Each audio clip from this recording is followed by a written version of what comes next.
ایک اور بات یہاں پتہ چلی کہ یہ بھی تھوڑا حیا کے خلاف مسئلہ ہے، لیکن آج کی نئی نوجوان نسل جو ہے اس میں بہت زیادہ مبتلا ہو رہی ہے، جس کو اورل سیکس کہا جاتا ہے. اور میں نے جیسے عرض کیا کہ شرعی مسائل میں چاہیے اور اس کو بیان کرنا یہ ہماری ذمہ داری ہے. تو یہ چیز بھی انگریزی فلموں سے اور فحش فلموں سے ہماری نئی نسل میں بہت تیزی سے سرایت کر رہی ہے، اور لوگ اس بارے میں علماء سے بہت زیادہ مسائل پوچھتے ہیں، خواتین بھی پوچھتی ہیں جو اس میں مبتلا ہیں. تو اس کا بھی مسئلہ یاد رکھیں کہ اللہ تعالیٰ نے حالت حیض میں زوجہ سے ہم بستری کو حرام قرار دیا کیونکہ اس میں گندگی ہے.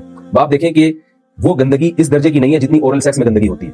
اگر اس میں ڈسچارج ہو جائے بندہ، انسان جو بستری کرنے والا ہے زوجہ سے، وہ منہ میں ڈسچارج ہو جائے، تو آپ سوچیں کہ اللہ تعالیٰ شرمگاہ کو گندگی سے بچا رہے ہیں، جس کی وجہ سے حیض کی حالت میں ہم بستری کو حرام قرار دیا. تو منہ جس سے انسان کھانا کھاتا ہے، جس سے کلمہ پڑتا ہے، اور جو انسان کے جسم میں سب سے اشرف عضو ہے، سب سے زیادہ معزز اور مکرم عضو ہے، اس میں ایسی گندگی کو ڈالنا کہاں سے جائز ہو سکتا ہے، کہاں سے حلال ہو سکتا ہے؟ تو آج بعض متجدد قسم کے لوگ جو ہے نا اس کو حلال قرار دے رہے ہیں، تو یہ بالکل غلط ہے. تو یہ بات خوب ذہن میں رکھیں کہ اورل سیکس کے ذریعے اپنی خواہش کو پورا کرنا اس طور پر کہ ڈسچارج ہو جائے انسان عورت کے منہ میں، بیوی کے منہ میں، یہ بالکل حرام ہے، بالکل ناجائز ہے، کیونکہ منی ایک غلیظ اور ناپاک اور گندگی ہے، اور ناپاک اور نجس چیز ہے. بعض حضرات یہ کہتے ہیں کہ منی پاک ہے، مگر یاد رکھیں منی کے پاک ہونے کے دلائل مضبوط نہیں ہے، منی کے ناپاک ہونے کے دلائل بہت مضبوط ہیں. سب سے پہلی دلیل قرآن مجید میں آتا ہے الم نخلقکم من ماء مہین، ہم نے تمہیں غلیظ اور پلید پانی سے پیدا کیا، ذلیل پانی سے پیدا کیا ہے. تو اس میں بھی اشارہ ہے کہ منی ناپاک چیز ہے. دوسری بات یہ کہ حدیث میں آتا ہے کہ کنت افرق المنی من ثوب رسول اللہ صلی اللہ علیہ وسلم ثم یصلی فیہ. حضرت عائشہ رضی اللہ تعالیٰ عنہ فرماتی ہیں کہ رسول اللہ صلی اللہ علیہ وسلم کے کپڑوں پر اگر منی لگی ہوتی تھی، صحیح بخاری کی حدیث میں، اس کو کھرچ کے صاف کرتی تھی، پھر آپ صلی اللہ علیہ وسلم اس میں نماز پڑھا کرتے تھے. اب بعض حضرات نے یہاں سے استدلال کیا ہے کہ منی اگر ناپاک ہوتی تو حضرت عائشہ اس کو دھوتی، کھرچ کے صاف کرنا اس کی علامت ہے کہ منی پاک ہے. لیکن یہ بات غلط ہے. اگر منی پاک ہوتی تو حضرت عائشہ کو کھرچنے کی ضرورت نہیں تھی. بات یہ ہے کہ وہ نجاست جس کا ایک باقاعدہ جسم ہوتا ہے اور وہ کھرچ کے جسم سے یا کپڑوں سے الگ ہو سکتی ہے، تو اس نجاست کو پاک کرنے کا طریقہ یہ ہے کہ اس کو کھرچ دیا جائے.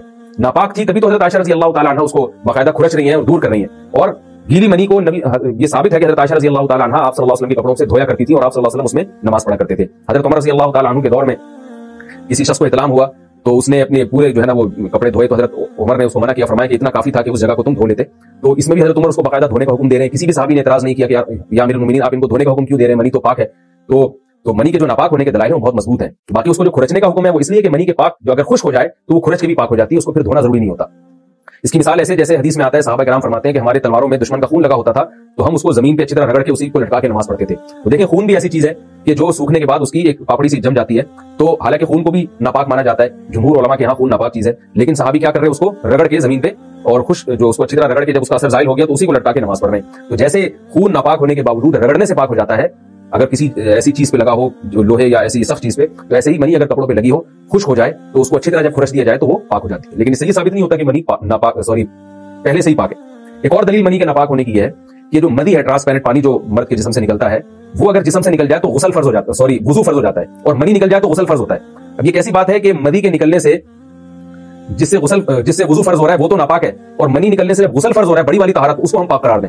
اس لیے امام ابو حنیفہ رحمہ اللہ تعالیٰ کا مذہب منی کے بارے میں کہ یہ نجاست غلیظہ ہے، اور امام مالک کا بھی یہی مذہب ہے. یہ مذہب بہت دلائل کے لحاظ سے قوی ہے. تو اس لیے عورت کے منہ میں ڈسچارج ہونا یہ بالکل حرام ہے، ناجائز ہے، گندگی ہے، اسلام میں اس کی قطعاً اجازت نہیں ہے.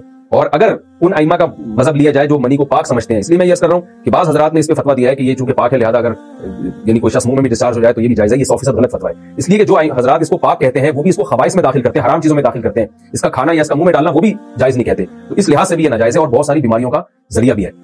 دوسرا مسئلہ یہ ہے کہ اگر کوئی ڈسچارج نہیں ہوتا اورل سیکس کے ذریعے تو اس کا شرعی حکم کیا ہے؟ تو اس کا حکم یہ ہے کہ یہ انتہائی سخت درجے کا مکروہ ہے، ناپسندیدہ عمل ہے. اور اس کے سخت درجے کے مکروہ اور حرام نہیں ہے لیکن بہت زیادہ ناپسندیدہ اور شریعت کے مزاج کے بالکل خلاف ہے. اور اسلامی کلچر میں اس کا کوئی تصور نہیں تھا. یہ وجہ ہے کہ فقہاء کرام کے ہاں اس چیز کا تذکرہ بہت ہی محدود پیمانے پر ملتا ہے. اس کی علامت ہے کہ مسلمان معاشرہ اس چیز سے بالکل بھی واقف نہیں تھا کہ یہ کیا ہوتا ہے. تو یہ چیز غیروں سے آئی ہے، غیر مسلموں سے ہمارے معاشرے میں جو ان کی موویز دیکھ کے، فحش فلمیں دیکھ کے نوجوانوں میں اس چیز نے سرایت کیا. ورنہ یہ انسان طبی طور پر اس عمل سے بہت زیادہ نفرت کرتا ہے. کوئی بھی شریف الطبع آدمی ذہنی طور پر اس کے لیے تیار نہیں ہوگا. تو میں پھر بھی یہ کہہ رہا ہوں کہ بہرحال علماء اس کو ناجائز اور حرام نہیں سمجھتے، اس لیے کہ میاں بیوی ایک دوسرے سے جس طرح سے چاہیں استمتاع کر سکتے ہیں، لیکن سخت ناپسندیدہ بہرحال ہے اور مکروہ چیز ہے اور اس قابل نہیں ہے کہ اس کی حوصلہ افزائی کی جائے. یہ اس کے بارے میں ہے کہ جب یعنی جو ہے وہ ادخال کیا جائے اس فم کے اندر، جو ہے مرد اس میں باقاعدہ جو ہے وہ تلفظ حاصل کرے. اگر ایسا نہ ہو بلکہ باہر سے استمتاع کیا جائے، جیسے بعض جگہ ایسا ہوتا ہے کہ کیا نام ہے عورت کو اس چیز سے گھن آتی ہے کہ وہ اپنے منہ میں اس گندگی کو لے کر جائے، تو پھر بعض شوہر زوجہ کو مجبور کرتے ہیں کسی وغیرہ پر، تو یہ کم درجے کی کراہت ہے. یعنی یہ بھی ناپسندیدہ تو ہے مگر یہ اس درجے کا مکروہ، اس درجے کا ناپسندیدہ نہیں ہے. دوسری بات یہ کہ یہ جو میں نے پوری ڈیٹیل بیان کی ہے یہ اس صورت میں ہے اس کے مکروہ اور ناپسندیدہ ہونا کہ عورت اس کے لیے ذہنی طور پر آمادہ ہو. یہ بات خوب یاد رکھیں، اگر عورت کو اس عمل سے گھن آتی ہے تو پھر مرد بیوی کو اس کام پر مجبور ہرگز نہیں کر سکتا، کیونکہ یہ نکاح کے جو ایگریمنٹ ہے، مقتضیات ہیں، اس کے خلاف ہے. یعنی یہ اس میں داخل نہیں ہے. عورت اپنے آپ کو ہم بستری سے تو نہیں روک سکتی, مرد جب چاہے گا بیوی سے ہم بستری کر سکتا ہے, عورت کو اجازت نہیں ہے, لیکن خاص اس عمل سے عورت مرد کو روک سکتی ہے اگر وہ ذہنی طور پر اس کے لیے آمادہ نہیں ہے. یہ تو میں نے اورل سیکس سے متعلق کچھ فقہی احکام بیان کیے ہیں.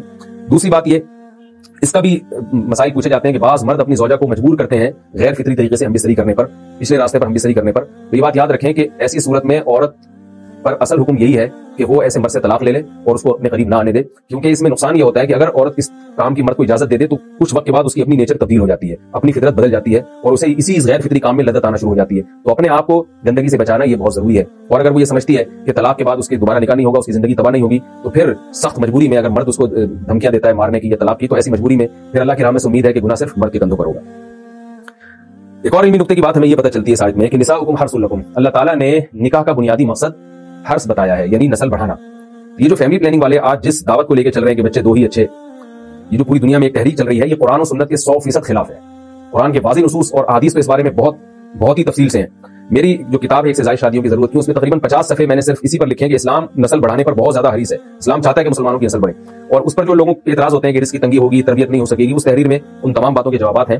تو وہ تحریر پڑھی جا سکتی ہے, چونکہ یہاں اس تفسیر میں اتنا زیادہ وقت نہیں ہے کہ میں اس 50 صفحوں کی تحریر کا خلاصہ آپ کے سامنے بیان کروں. اس خلاصے میں بھی اچھا خاصا وقت لگ جائے گا. تو یہ جو باتیں کی جاتی ہیں کہ رزق کم پڑ جائے گا اور جو ہے وہ لوگ بھوکے مرنا شروع ہو جائیں گے اگر نسل بڑھے گی, یا بعض دفعہ یہ کہا جاتا ہے بچوں کی صحیح طرح سے تربیت نہیں ہو سکے گی, یہ سب غلط باتیں ہیں. یہ اس کو کہتے ہیں نقطہ بعد الوقوع. ایک کام الٹا پہلے ہم نے کر لیا ہے, اب اس غلط کام کو صحیح کرنے کے لیے ہم بہانے تلاش کر رہے ہیں. تو یہ نسل مسلمانوں میں جو کم ہوئی ہے اس لیے نہیں ہوئی ہے کہ بچوں کی تربیت نہیں ہوئی تھی, بلکہ میڈیا کے ذریعے جو پروپیگنڈا ہوا ہے اس پروپیگنڈے سے متاثر ہو کر 2 بچوں والی پالیسی پر لوگ آ رہے ہیں. اب جب آ رہے ہیں تو اس کے پھر جو ہے نا وہ اس کو صحیح کرنے کے, اپنے غلط کام کو صحیح کرنے کے لیے بہانے تلاش کیے جا رہے ہیں کہ بھی تربیت نہیں ہو سکتی ہے, اس آمدن میں ہم گزارا نہیں کر سکتے. تو یہ سارے دلائل کا جواب آپ کو میری انشاءاللہ اس تحریر میں ملے گا. بہرحال ہم چونکہ مسلمان ہیں, قرآن کو مانتے ہیں, سارے دلائل ایک طرف اور قرآن و سنت ایک طرف. جب اللہ تعالیٰ نے ہمیں بتا دیا کہ نساؤکم حرث لکم, عورت کا بنیادی مقصد دیگر جیسے بہت سارے مقاصد ہیں, ان میں ایک بہت بڑا مقصد کیا ہے کہ وہ نسل بڑھانے کا ذریعہ بنتی ہے. تو اس سے ہم بستری بھی اسی نیت سے ہونی چاہیے کہ تمہارے ہاں اولاد پیدا ہو, نہ یہ کہ اس نیت سے ہو کہ اولاد کو تم روکو.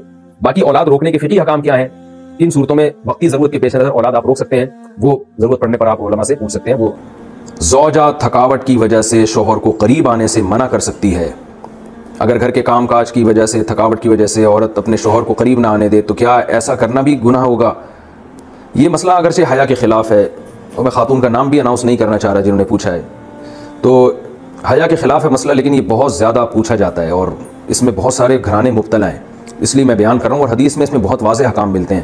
آپ صلی اللہ علیہ وسلم نے فرمایا جو عورت شوہر کو قریب نہ آنے دے اور شوہر اس کی وجہ سے ناراض ہو کے سو جائے تو اس عورت پر پوری رات فرشتے لعنت کرتے ہیں. بہت شدید وعید ہے. وجہ اس کی ظاہر ہے کہ اللہ نے مرد میں یہ سیکشول ڈیزائرز بہت زیادہ رکھی ہیں. اگر عورت اپنے شوہر کا اس معاملے میں ساتھ نہیں دے گی تو مرد کے قدم جائیں گے گناہوں کی طرف. وہ دفتر میں لڑکیوں کو دیکھے گا, وہ ٹھرکی بنے گا جو کہ بن رہے ہیں آج کل. تو عورت پر لازم ہے کہ وہ زینت اختیار کرے اور مرد کو کسی اور کے پاس جانے کے قابل نہ چھوڑے, وہ تاکہ مرد بھی اس سے محبت کرے اور وہ ادھر ادھر جو منہ مار رہا ہے اس سے بچے.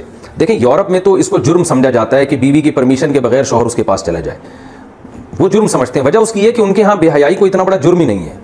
وہ اگر مرد کل دن میں کسی اور کے پاس چلا جائے تو وہ اس کو اتنا سیریس نہیں لیتے. اسلام میں تو یہ بہت بڑا جرم ہے کہ آپ کے لیے اللہ نے جس زوجہ کو بنایا آپ اس کے علاوہ کسی اور کے پاس کیوں جا رہے ہیں. تو یہ حکمت اس وقت تک حاصل نہیں ہو سکتی جبکہ عورت اس میں اپنے مفاد پر شوہر کے مفاد اور شریعت کے مفاد کو ترجیح نہ دے. تو جب تک عورت کو کوئی بیماری نہ ہو, ہاں بیماری ہے تو ایک الگ بات ہے, عورت اگر بیمار نہ ہو تو اس کے لیے جائز نہیں ہے کہ وہ اپنے شوہر کو اپنے قریب آنے سے روک دے.